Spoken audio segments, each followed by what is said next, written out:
Halo semuanya, selamat datang di channel Inspirasi Sunnah. Semoga bermanfaat.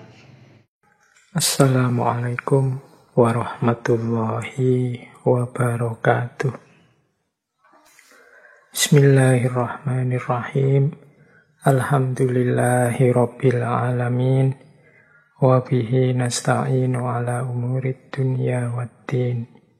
Allahumma sholli wa sallim wa barik ala habibina wa syafi'ina Sayyidina wa maulana Muhammadin wa ala alihi wa ashabihi wa man tabi'ahum bi ihsanin ila yaumiddin.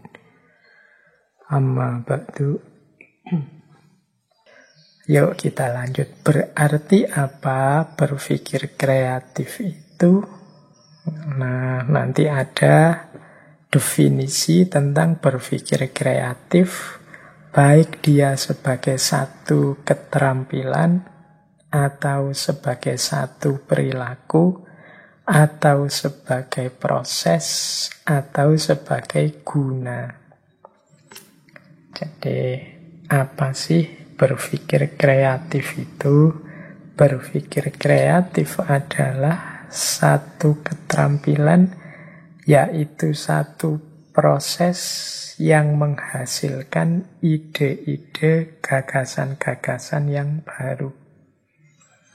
Jadi kemampuan berpikir kreatif kita terbukti dengan munculnya inisiatif-inisiatif, ide-ide, gagasan-gagasan, solusi-solusi, kemungkinan-kemungkinan yang baru.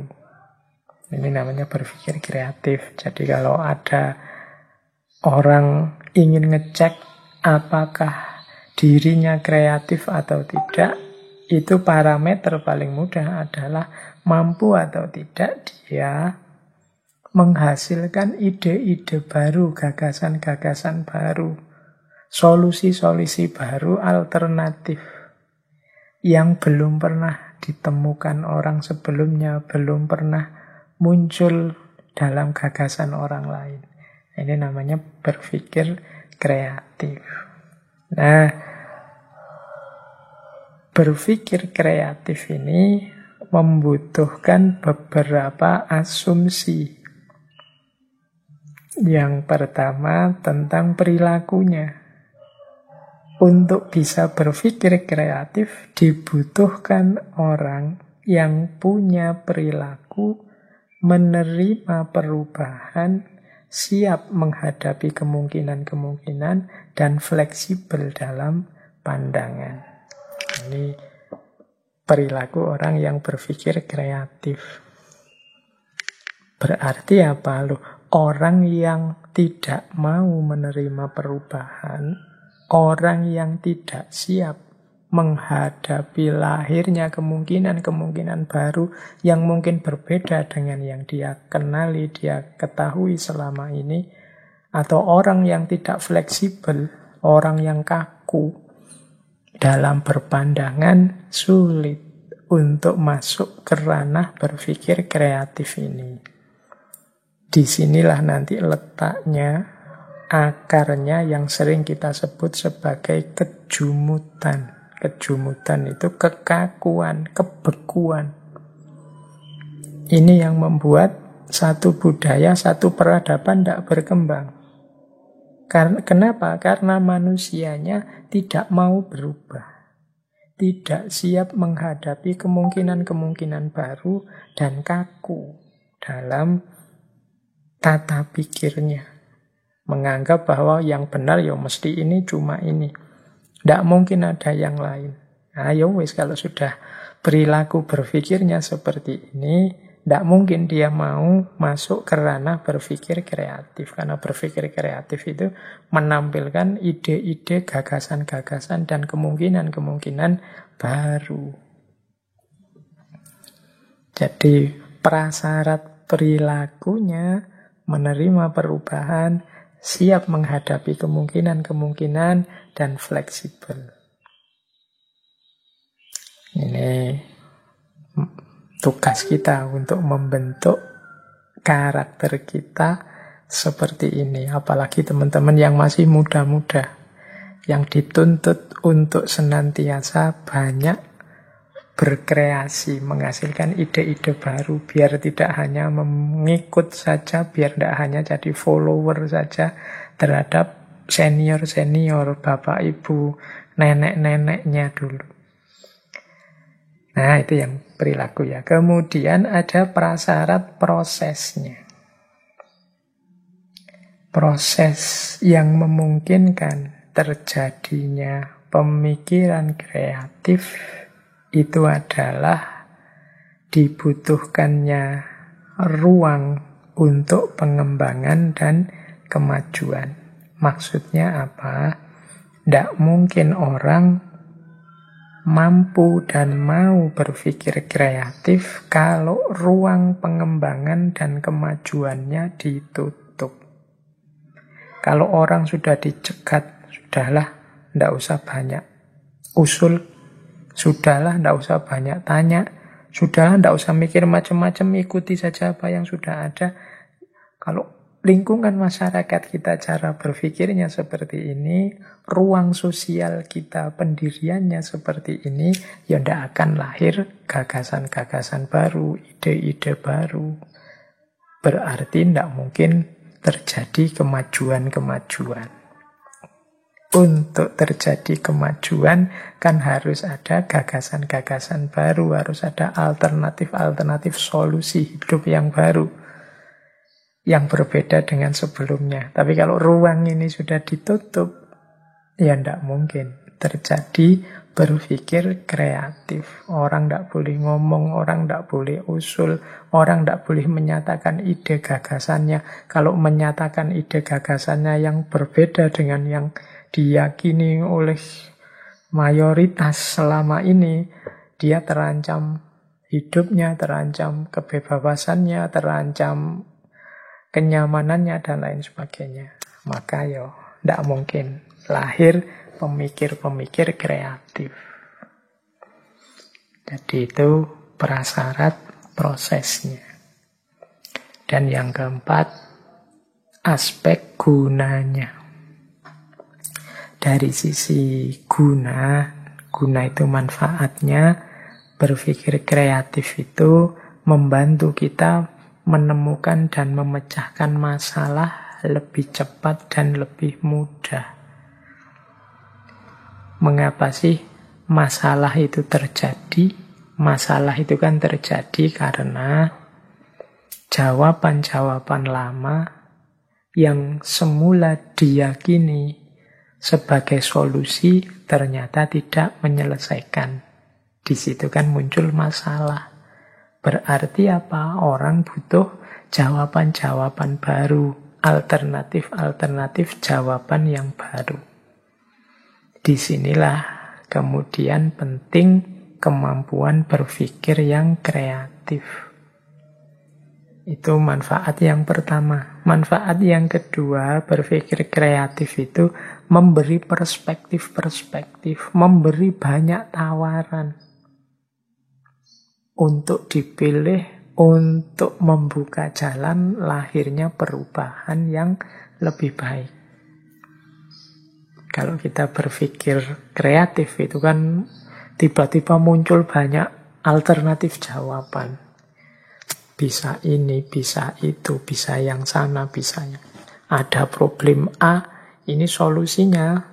Bisa ini, bisa itu, bisa yang sana, bisa yang sini. Itu kan orang banyak alternatif jawaban, tinggal milih. Kalau saya milih ini, kelebihannya ini, kekurangannya ini. Kalau saya milih ini, kelebihannya ini, kekurangannya ini, dan seterusnya. Itu kan enaknya berpikir kreatif. Tapi kalau kita tidak punya kemampuan berpikir kreatif, ngertinya solusi hanya satu. Kalau ada masalah ini, dulu solusinya ini. Gimana ya caranya solusi ini bisa memecahkan masalah ini? Kita tidak memunculkan ide-ide baru, hanya macet, bulet di situ. Akhirnya kita stres berlama-lama, bingung berlama-lama, akhirnya memaksakan ideal-ideal yang tidak masuk untuk menjawab persoalan-persoalan hari ini. Akhirnya ya masalah tidak selesai, kadang-kadang malah muncul masalah baru. Jadi itulah paling tidak aspek manfaat atau guna dari berpikir kreatif. Baik, kita lanjutkan. Nah, sekarang aspek metodenya. Ya macam-macam sebenarnya. Daya kreatif itu tidak bisa dipatenkan. Ini loh yang bisa disebut kreatif, itu namanya saja kreatif, polanya macam-macam. Tapi ada pattern-pattern, pola-pola umum. Metode berpikir kreatif itu jenisnya bisa evolution. Evolution itu evolusi.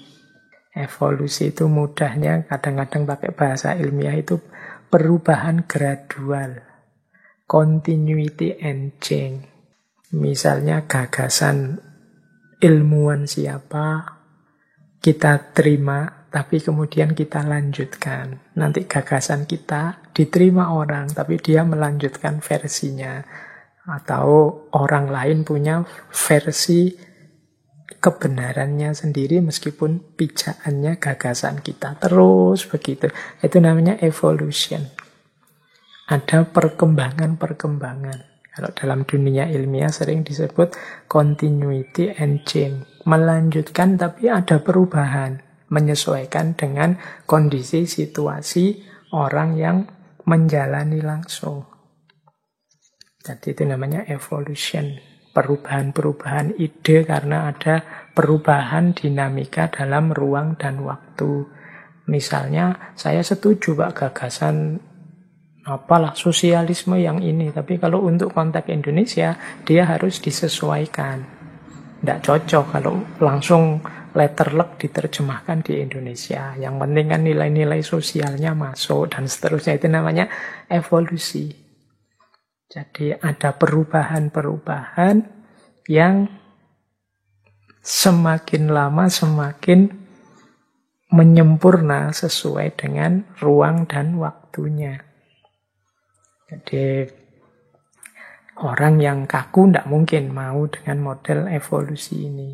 Mungkin orang maunya pokoknya ini benar ya benar. Itu berarti tidak ada unsur kreatifnya. Yang kedua, sintesis. Kalau sintesis ini ya teman-teman mungkin sudah bisa menangkap maksudnya. Dari beberapa gagasan dikumpulkan sehingga lahir sesuatu yang baru. Biasanya orang menyebutnya sintesis itu gabungan dari tesis, antitesis. Nanti lahirnya sintesis, yaitu kalau filsafat. Tapi sintesis itu mudahnya dari gagasan-gagasan yang beragam, yang sebenarnya saling berbeda, disatukan. Ya, sintesis itu persis kayak handphone berkamera tadi, atau bantal sekaligus alat pijet, atau gantungan kunci sekaligus flash disk. Oh, itu kan gabungan-gabungan ide, gabungan gagasan.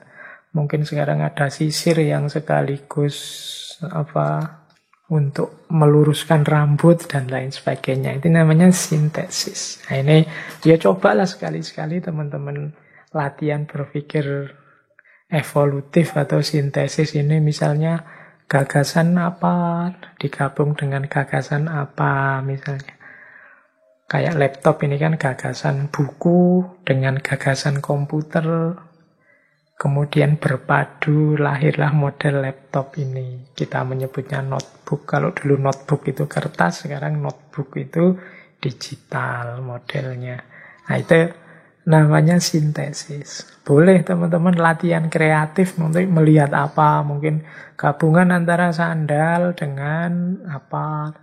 Ya, sandal dengan sepatu jadi sepatu sandal. Nanti sepatu sandal digabung dengan kaos kaki, nanti sepatu sandal yang sekaligus ada kaos kakinya kalau ditarik. Ada kan gagasan-gagasan evolutif sintesis.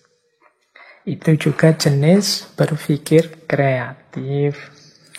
Nah, kemudian ada pula model revolution. Revolution ini sama sekali berbeda dengan sebelumnya. Nah, ini gagasan-gagasan yang menawarkan sesuatu yang sama sekali baru. Nah, ini yang sebelumnya tidak dikenal.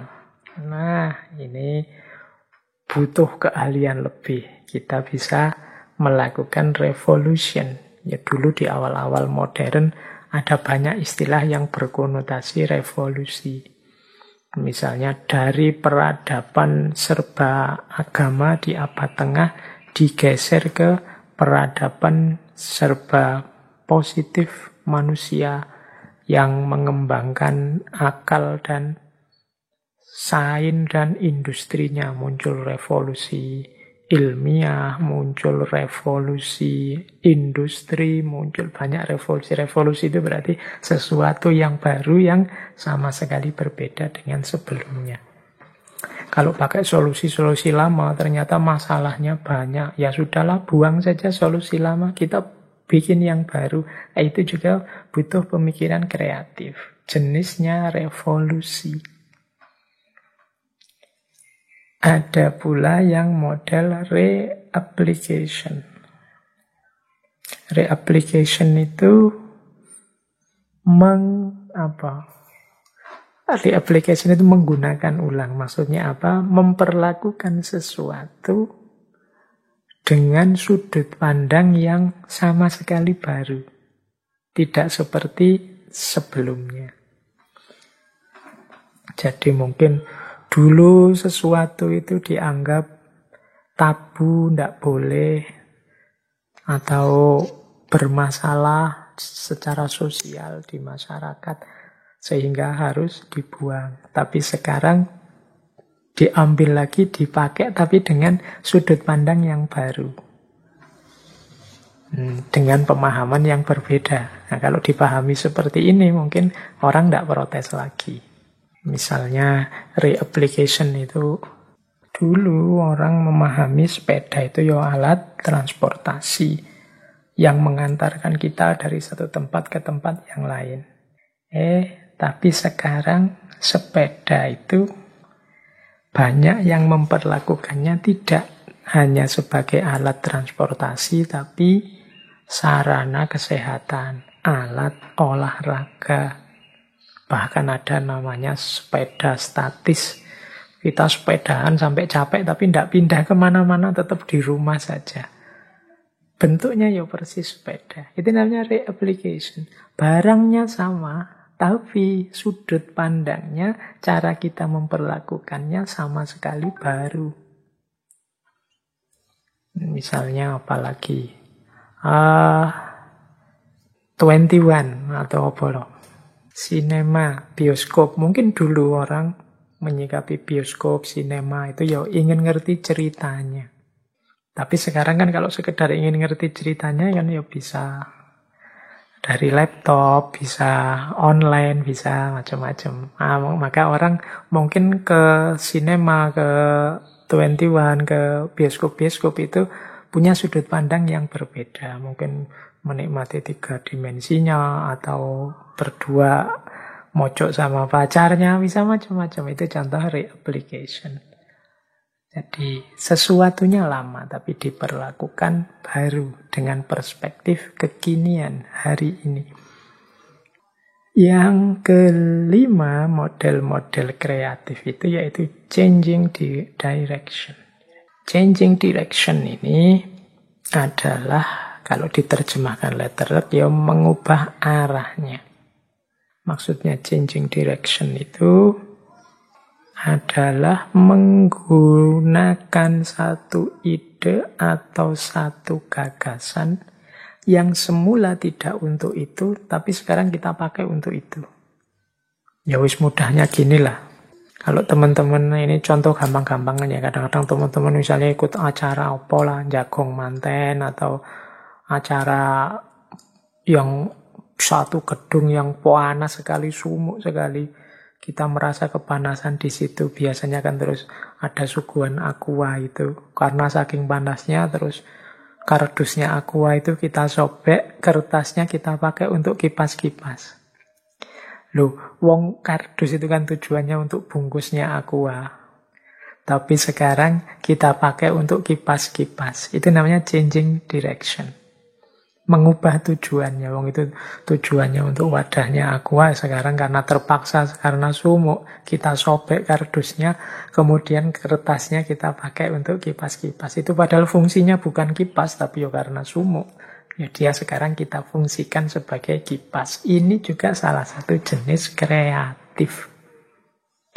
Atau kita kadang-kadang di kelas, untuk teman-teman mahasiswa itu kan kadang-kadang punggungnya gatel, tapi kalau pakai tangan, tangannya tidak nyampe untuk ngukur ini. Akhirnya pulpen dipakai untuk alat untuk garuk-garuk. Itu kan definisinya pulpen itu alat tulis, tapi karena kita butuh untuk menggaruk dari alat tulis, sekarang dia jadi alat garuk. Itu namanya changing direction. Mengubah arahnya, mengganti tujuannya. Harusnya kursi, tapi kalau pas gegeran, jangan ya. Pas gegeran nanti dipakai buat ngeprok. Itu juga sebenarnya changing direction, termasuk juga kreatif berpikirnya, tapi untuk hal yang negatif. Jadi semoga bisa ditangkap maksudnya. Jadi itulah yang kelima, changing direction. Termasuk juga jenis kritis berpikir.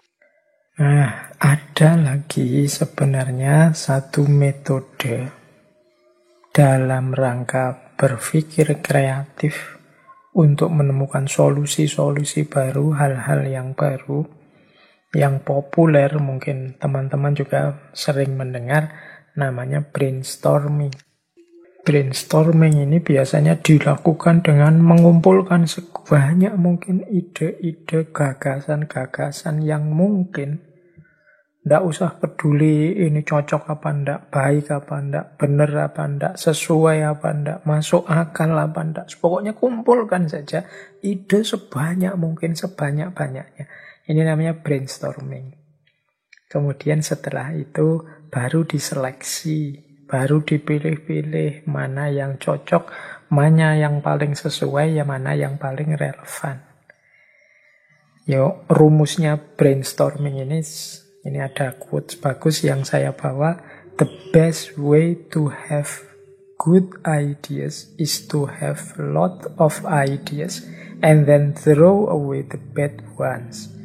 Cara terbaik untuk mendapatkan gagasan-gagasan yang bagus adalah dengan cara mengumpulkan sebanyak mungkin gagasan atau ide, kemudian membuang yang jelek-jelek.